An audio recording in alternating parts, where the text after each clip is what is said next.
नमस्कार दोस्तों, स्वागत है आपका फिर से नए वीडियो में। तो दोस्तों, आपको पता है बीएसएनएल थर्ड पीआरसी फाइनल होने वाली है बहुत ही जल्दी, और इस बात का सबूत ये है कि 6 दिसंबर 2025 के अपडेट में बताया गया था कि थर्ड पीआरसी की फाइनल जो फाइल है वो आगे बढ़ गई है और सैंक्शन से निकलकर एक नोट तैयार हुआ है जो कमेटी के सामने पेश होगा। उससे ये थर्ड पीआरसी जल्दी ही फाइनल हो जाएगी। ठीक है, अब यहाँ पर फिटमेंट फैक्टर की बात आती है। तो फिटमेंट फैक्टर का वीडियो मैंने ऑलरेडी आपको बता दिया है कि कितना बनेगा या फिर एग्जैक्टली कितना निकल कर आएगा, क्या मिलेगा या फिर नहीं, तो वो बता दिया है। घटेगा बढ़ेगा जो भी।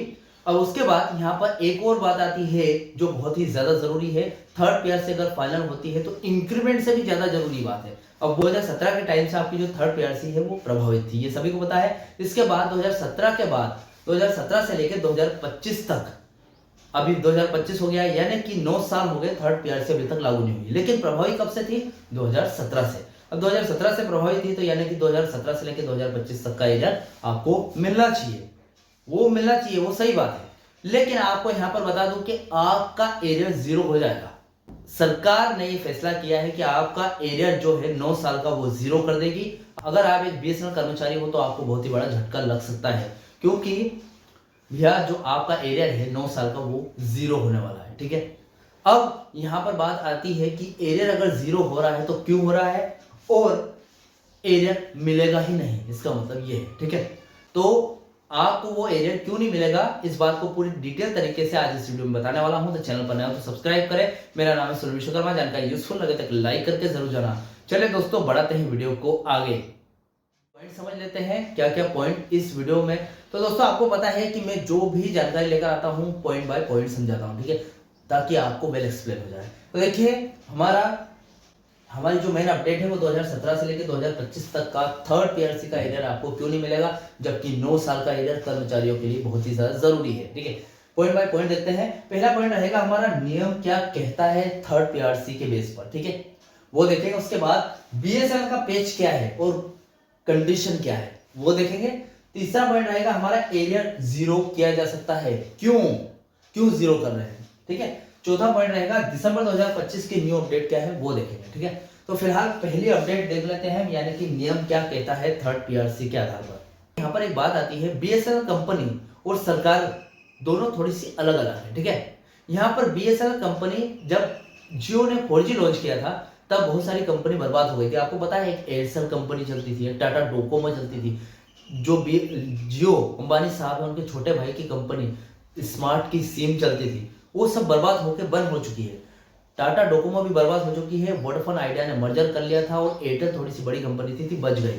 ठीक है, अब बीएसएनएल ऐसे में कैसे जिंदा रह सकती है, जबकि बीएसएनएल को 3G सेवा तक नहीं मिल रही थी उस टाइम पे। वो इसलिए क्योंकि सरकार ने हाथ थाम के रखा था। तो भैया, यहाँ पर अगर सरकार आपको बचा रही है तो वो इस बात का फैसला भी कर सकती है कि आप कितने खर्चे उठा सकते हो।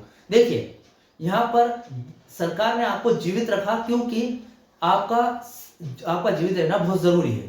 ठीक है, तो सिर्फ जीवित रखा है, ऐसा नहीं बोला है कि आपके खर्चे भी वही उठाएगी। आपकी थर्ड पीआरसी भी वो लागू करेगी, आपकी 2017 से लेकर 2025 तक का एरियर भी वही देगी, लमसम पेमेंट के साथ लाखों करोड़ों अरबों रुपए। नहीं, ऐसा नहीं बोला है, सिर्फ जीवित रखने तक का की बात हुई है। अब बीएसएनएल के पास क्षमता होनी चाहिए कि वो थर्ड पीआरसी लागू कर दे। बीएसएनएल खुद इतना मुनाफा कमानी चाहिए कि वो 2017 से लेकर 2025 तक का एरियर अपने कर्मचारियों में बांट सके। ठीक है, अब नहीं कमा रही है तो ये कोई हक नहीं बनता बीएसएनएल का कि सरकार इतने पैसे ऊपर से पारित करे या फिर लाए। ठीक है, सरकार पर कोई हक नहीं बनता। सरकार उसको जीवित रख रही है, बहुत बड़ी बात है, क्योंकि बीएसएनएल तो डूबती हुई नहीं है, सरकार बचा के रख रही है। ठीक है, बीएसएनएल को वेतन भुगतान करने के लिए इंटरनल रिसोर्सेज जुटाने होंगे। सीधा सा मतलब यह है कि अगर कंपनी मुनाफे में नहीं है और अपने दम पर कर्मचारियों को बढ़ा हुआ वेतन नहीं दे सकती तो सरकार की तरफ से कोई मदद नहीं मिलेगी। स्पष्ट है ना। इसके बाद हालत फिलहाल ये है, 2017 से लेके अब तक बीएसएनएल की वित्तीय हालत यानी कि फाइनेंशियल हेल्थ सबको पता है। कंपनी लगातार घाटे में, लॉस में जा रही है और सरकार के बड़े रिवाइवल पैकेज पर जिंदा है। ठीक है, मैंने जो कहा वही बात यहाँ पर आई है। सरकार ने रिवाइवल पैकेज दिया है, इसीलिए बीएसएनएल जिंदा है, नहीं तो अब तक डूब चुकी होती, दिवालिया हो जाती या फिर बर्बाद हो जाती, नामो निशान मिट जाता उसी टाइम पे जब वो टाटा डोकोमो वगैरह खत्म हुई थी। ठीक है, लेकिन रिवाइवल पैकेज जिंदा रखा है, ऐसा नहीं बोला कि आप थर्ड पीआरसी लागू करवा लो, ऐसा नहीं बोला कि आप एरियर दिलवाओ, ठीक है, वो आपको आपके दम पर कमा कर दिखाना होगा तभी हो पाएगा, ठीक है। लेकिन आपको बचा के रखा है तो अफोर्डेबिलिटी क्लोज लगाने की ताकत तो रखती है कि भैया आप जब तक खुद की क्षमता नहीं करते तब तक आप थर्ड पीआरसी लागू नहीं कर सकते, ठीक है। अब देखिए यहाँ पर तीसरा पॉइंट आता है हमारा कि एरियर को जीरो किया जा सकता है, और यह बीएसएनएल कर्मचारियों को बहुत ही बड़ा झटका देगा। आपका एरियर अगर जीरो हो जाता है तो फुल एंड फाइनल का जो लम सम पैकेज है वो चला जाएगा आपके हाथ से, जो कि थर्ड पीआरसी लागू होने पर बहुत ही बड़ी जरूरत थी आपकी, ठीक है। अब ये जीरो हो रहा है तो क्यों हो रहा है ये जान लेते हैं, ठीक है। तीसरा पॉइंट है हमारा एरियर को जीरो किया जा सकता है। Why zero arrears? जब कोई कंपनी घाटे में होती है तो पुराने सालों का बकाया यानी कि एरियर देना उसके लिए बहुत ही बड़ा बोझ बन जाता है। बीएसएनएल के लिए भी बन गया है। सोच रही है 9 सालों से सोच रही है कि इस एरियर का क्या करे, दे कि नहीं, या फिर इससे आपकी थर्ड पीआरसी यानी कि जो सैलरी इंक्रीमेंट है, पोस्ट इंक्रीमेंट है, सब रुक गया है सिर्फ एरियर की वजह से।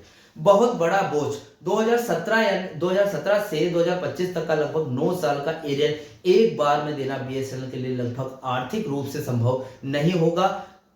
यह कई हजार करोड़ रुपए का भार हो सकता है जिसे कंपनी अपने दम पर नहीं उठा सकती, ठीक है।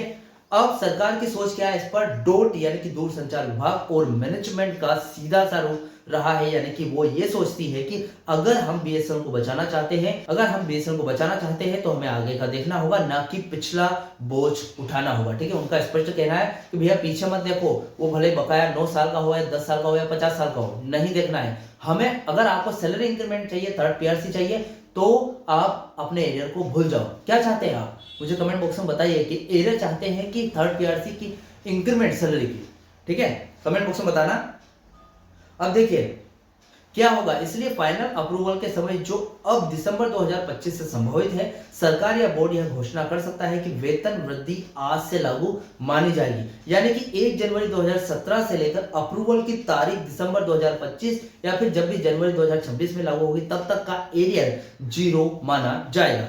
तकनीकी भाषा में से प्रोस्पेक्टिव इंप्लीमेंटेशन कहते हैं, यानी कि लागू होने की तारीख बोर्ड के आदेश पर तारीख से होगी, ठीक है। मतलब भैया ये है कि जब बोर्ड तय करेगा कि इसी टाइम पे थर्ड पीआरसी लागू होगी और प्रभावी भी इसी टाइम पे होगी तो उसी टाइम पे प्रभावी होगी। ऐसा नहीं है कि 2017 के नियम के हिसाब से, यानी कि देखा जाए तो इम्पॉसिबल है आपका एरियर, ठीक है।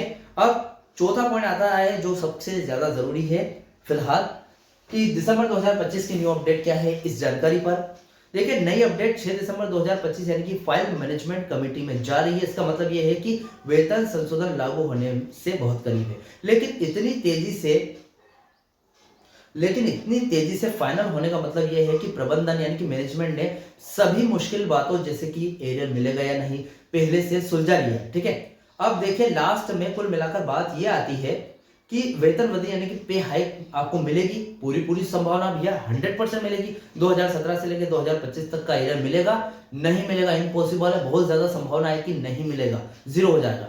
सबसे ज्यादा संभावना यह है कि एरियर को माफ कर दिया जाएगा, मतलब जीरो कर दिया जाएगा, और आपको बढ़ा हुआ वेतन हाइक सैलरी केवल दिसंबर 2025 या फिर जनवरी 2026 से ही मिलना शुरू हो जाएगी, ठीक है। देखिए भाई बीएसएनएल, अगर आप बीएसएनएल कर्मचारी हो तो आपके लिए यह एक कड़वा सच है कि आपको एरियर नहीं मिलेगा, लेकिन बीएसएनएल की वित्तीय स्थिति को देखते हुए कर्मचारी यूनियनों ने काफी दबाव भी डाला है, लेकिन उसके बावजूद एरियर मिलना लगभग असंभव हो गया है, लेकिन लगता है कि नहीं मिलेगा। मेन मकसद यह है कि अब वेतन वृद्धि को शुरू करवाना है, ना कि पुराने एरियर पर माथा पटक कर उसको हासिल करना।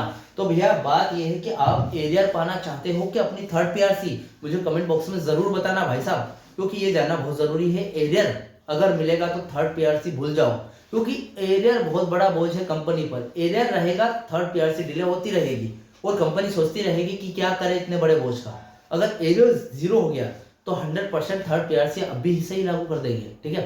तो फिलहाल इस अपडेट से रिलेटेड जो भी आपके डाउट क्वेश्चन वगैरह था मुझे कमेंट बॉक्स में कमेंट कर सकते हैं। वीडियो अच्छा लगा तो वीडियो को लाइक कमेंट से जरूर करें। मिलते हैं दोस्तों नेक्स्ट वीडियो में, सी यू सून।